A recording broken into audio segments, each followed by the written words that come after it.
ఈ రోజు వీడియోలో ప్రోటీన్ ఎక్కువగా ఉండే సోయాతో సోయా నగెట్స్ ఎలా చేసుకోవాలో చూసేద్దాం. చికెన్ని రీప్లేస్ చేయడానికి ద బెస్ట్ ఆప్షన్ అని చెప్పొచ్చు. సేమ్ చికెన్ నగెట్స్ లా ఉంటాయి. నాన్ వెజ్ తినని వాళ్ళకి ద బెస్ట్ ఆప్షన్. ఈ స్నాక్ ఏంటంటే పిల్లలకి ఇంకా పెద్దవాళ్ళకి కూడా బాగా నచ్చుతుంది. సింపుల్ గా చేసేయచ్చు అండ్ ప్రోటీన్ ఫుడ్ కాబట్టి మనం పిల్లలకి కూడా ఈజీగా చేసి పెట్టేయచ్చు.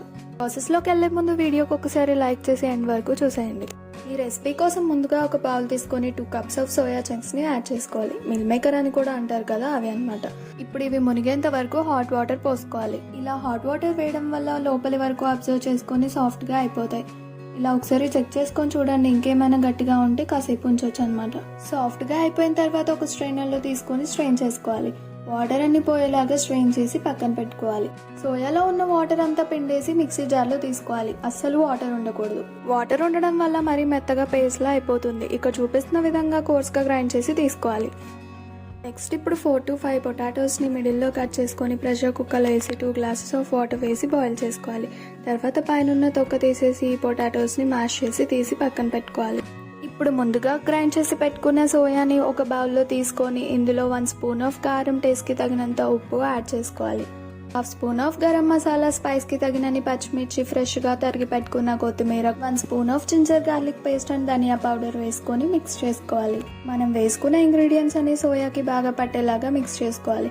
నెక్స్ట్ ముందుగా రెడీ చేసి పెట్టుకున్న mashed potato, 1 cup of corn flour వేసి మిక్స్ చేసుకోవాలి. వాటర్ ఏం అవసరం లేదు, ఎందుకంటే సోయాలో ఉండే తడి ఇంకా మ్యాష్డ్ పొటాటో వేసుకున్నాం కదా, ఇదే సరిపోతుంది. ఫైన్గా మొత్తం కలిసిపోయేలా కలుపుకుంటే సరిపోతుంది. చపాతీ పిండిలా వచ్చేలా చూసుకోండి. నెక్స్ట్ చేతిలో కొంచెం కొంచెంగా తీసుకుంటూ ర్యాండమ్ సైజెస్లో నచ్చిన షేప్స్లో చేసి పక్కన పెట్టుకోవాలి. మీకు నచ్చిన షేప్స్లో చేసుకోవచ్చు. నగెట్స్ కాబట్టి కొంచెం ర్యాండమ్ సైజెస్లో ఉంటేనే బాగుంటుంది. పిల్లలకి కావాలంటే కొంచెం డిఫరెంట్ షేప్స్ అయినా చేసుకోవచ్చు, చూడడానికి బాగుంటుంది. సేమ్ ప్రాసెస్లో కొంచెం కొంచెంగా తీసుకొని నగెట్స్లా చేసి పక్కన పెట్టేసుకుందాం.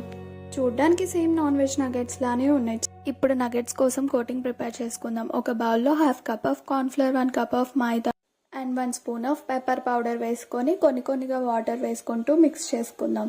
నెక్స్ట్ ఇందులో టేస్ట్ కి తగినంత సాల్ట్ వేసుకొని మిక్స్ చేసుకోవాలి. చూస్తున్నారు కదా, ఈ కన్సిస్టెన్సీ వచ్చేంత వరకు మిక్స్ చేసి సరిపోతుంది. నెక్స్ట్ ఇప్పుడు ఇక్కడ చూపిస్తున్న విధంగా కార్న్ ఫ్లేక్స్ ని క్రష్ చేసి తీసుకోవాలి. ఇప్పుడు ముందుగా రెడీ చేసి పెట్టుకున్న సోయా నగెట్స్ ని కార్న్ ఫ్లోర్ స్లర్రీలో డిప్ చేసుకోవాలి.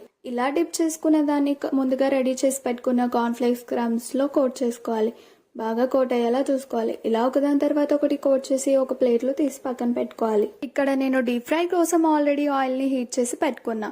ఇప్పుడు ముందుగా రెడీ చేసి పెట్టుకున్న ఈ నగెట్స్ ని ఒకదాని తర్వాత ఒకటి హాట్ గా ఉండే ఆయిల్ లో వేసుకొని ఫ్రై చేసుకోవాలి. ఎక్కువగా డిస్టర్బ్ చేయకుండా ఒక 2-3 మినిట్స్ తర్వాత లైట్ గా కలుపుకుంటూ 2 sides తిప్పుకొని బాగా ఫ్రై చేసుకోవాలి. ఈ నగెట్స్ ని లో ఫ్లేమ్ లో ఫ్రై చేసుకోవాలి. అప్పుడే లోపల వరకు బాగా కుక్ అయ్యి మంచి టేస్ట్ వస్తుంది. ఫ్లేక్స్ తో కోట్ చేసాం కాబట్టి ఫ్రై చేసుకునేటప్పుడు కొంచెం జాగ్రత్తగా ఫ్రై చేసుకోవాలి, లేకపోతే మాడిపోయే ఛాన్సెస్ ఉంటాయి. ఇప్పుడు గోల్డెన్ బ్రౌన్ కలర్ వచ్చేంత వరకు ఫ్రై చేసి పక్కన తీసేసుకుందాం. ఫ్రై చేయడం వల్ల కూడా ఎక్కువ ఆయిల్ ఏం అబ్జర్వ్ చేసుకోదు. ఇంకేముంది, simple and tasty soya nuggets ready. పైన క్రిస్పీగా, లోపల సాఫ్ట్ గా చాలా టేస్టీగా ఉంటుంది. ఒకసారి ట్రై చేసి కామెంట్ చేసేయండి ఎలా ఉందో.